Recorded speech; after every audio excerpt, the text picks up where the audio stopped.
Kondisi Twitter semakin kacau pasca diambil alih oleh the richest man on earth, Elon Musk.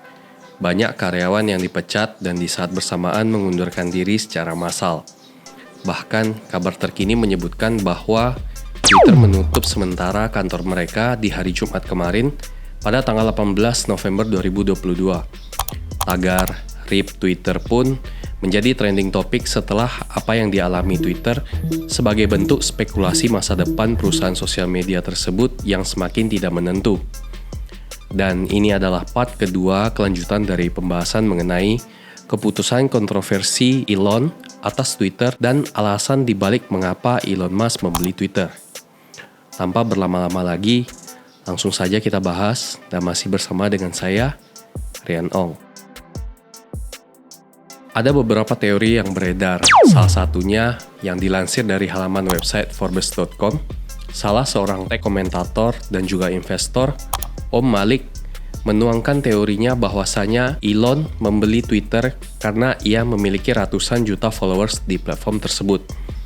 Elon Musk hanya perlu memastikan mereka membeli apa yang Elon jual, yang orang yakini menjanjikan dari seorang Elon, yakni masa depan. Tidak peduli itu mobil listrik, cryptocurrency dengan foto anjing, penanaman chip di dalam otak, maupun transportasi bawah tanah. Elon hanya membutuhkan medium atau tempat untuk beliau bersuara tanpa adanya gangguan atas semua kegiatan promosinya. Kita flashback sedikit di mana beberapa cuitan Elon Musk di Twitter yang mampu mempengaruhi dunia, terutama cryptocurrency.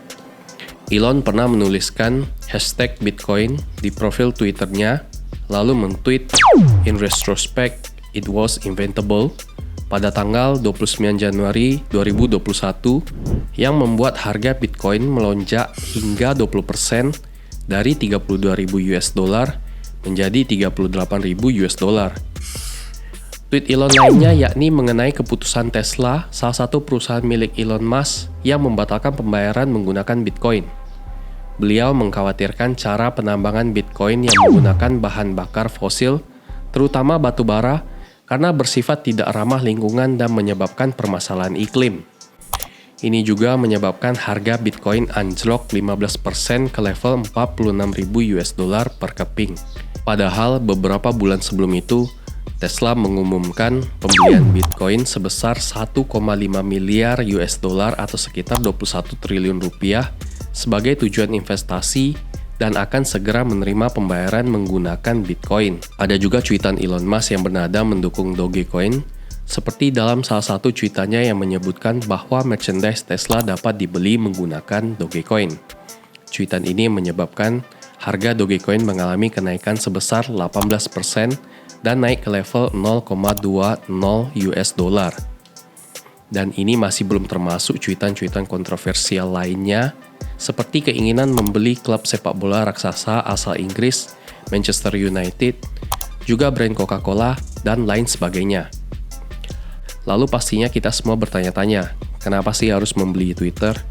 Dengan membeli atau memiliki, pastinya memberikan kewenangan penuh bagi Elon Musk dibandingkan hanya menjadi pengguna, yang pastinya ada regulasi tertentu yang wajib dipatuhi, dan apabila melanggar, ia akan terancam ditangguhkan bahkan dilarang atau di-ban seperti apa yang terjadi dengan mantan Presiden Amerika Serikat Donald Trump.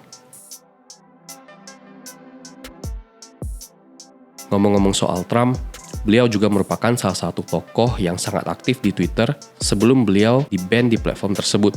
Washington Post melaporkan bahwa 3 stasiun televisi, yakni MSNBC, Fox News, dan CNN, menayangkan sekitar 1.954 tweet milik Trump yang jika ditotal mampu mencapai 32 jam airtime untuk jangka waktu 1 Januari 2020 hingga 19 Januari 2021. Dan kabarnya Trump akan dicabut status ban-nya di Twitter. Masih belum tahu apakah pencabutan ini ada hubungannya dengan unsur politik, karena besar kemungkinan Donald Trump akan kembali mencalonkan sebagai calon presiden Amerika Serikat periode 2024 mendatang. Para pejabat internal Presiden Joe Biden juga menyatakan kekhawatiran mereka apabila Elon Musk mengembalikan hak penggunaan Twitter terhadap Donald Trump dan anggota Partai Republik lainnya.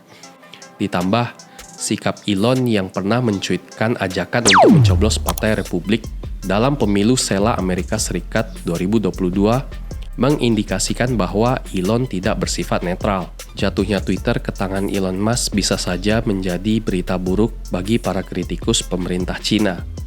Twitter sebelumnya menjadi medium bagi para kritikus pemerintahan Cina untuk menyampaikan aspirasi mereka. Salah seorang aktivis bernama Zhou Shaoqing di Februari tahun 2020 menuliskan cuitannya di Twitter yang dimana para pihak berwenang yang menangani COVID-19 dengan sengaja mengurangi angka pasien yang positif. Akhirnya beliau pun dipenjara selama 9 bulan karena dianggap menyebarkan berita yang memprovokasi. Sebagai catatan, Twitter merupakan salah satu sosial media yang diblokir di Cina, namun masih bisa diakses menggunakan teknologi VPN. Twitter menjadi media alternatif karena semua bentuk sosial media yang ada di Cina tentunya ada dalam pantauan pemerintahan mereka. Sangat mungkin untuk pemerintahan Cina meminta Elon Musk bekerja sama dalam memberikan informasi mengenai data para aktivis yang anti terhadap pemerintahan mereka. Cina sendiri merupakan market terbesar kedua untuk perusahaan mobil listrik Tesla milik Elon Musk. Tesla juga merupakan perusahaan asing pembuatan mobil pertama yang bersifat independen yang masuk ke Cina. Terlebih, Tesla mendapatkan pinjaman dari bank di Cina sebesar 1,6 miliar US dollar atau sekitar hampir 25 triliun rupiah untuk biaya pembangunan pabrik mobil listrik miliknya. Scott Kennedy, salah seorang ahli dalam kebijakan ekonomi Cina, mengatakan bahwa pastinya ada potensi di mana pemerintah Cina dapat secara langsung maupun tidak langsung menekan Elon Musk untuk membatasi cara Twitter berbicara tentang pemerintahan mereka. Ada pula pandangan dari salah satu asosiasi profesor dari Universitas Clemson University, Darren Linfield, mengatakan jika Elon Musk bisa saja mengambil keputusan yang menguntungkan pemerintahan Cina, namun tidak secara terang-terangan. Misalnya, Elon dapat membuat keputusan yang akan mempersulit platform Twitter untuk memoderasi konten pemerintahan Cina.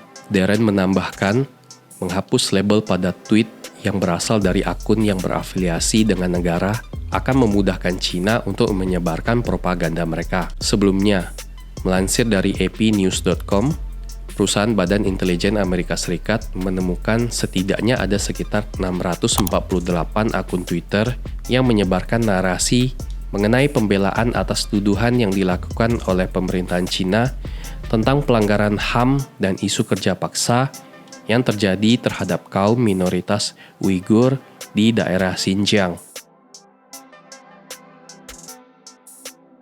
Masa depan Twitter kini bergantung bagaimana seorang Elon Musk menginginkannya, apakah benar-benar untuk membantu mengatasnamakan kemanusiaan, atau ada motif lain yang bahkan bisa saja tidak kita ketahui.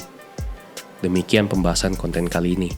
Semoga bermanfaat, dan jangan lupa untuk like, share, dan subscribe sebagai bentuk dukungan Anda terhadap channel ini.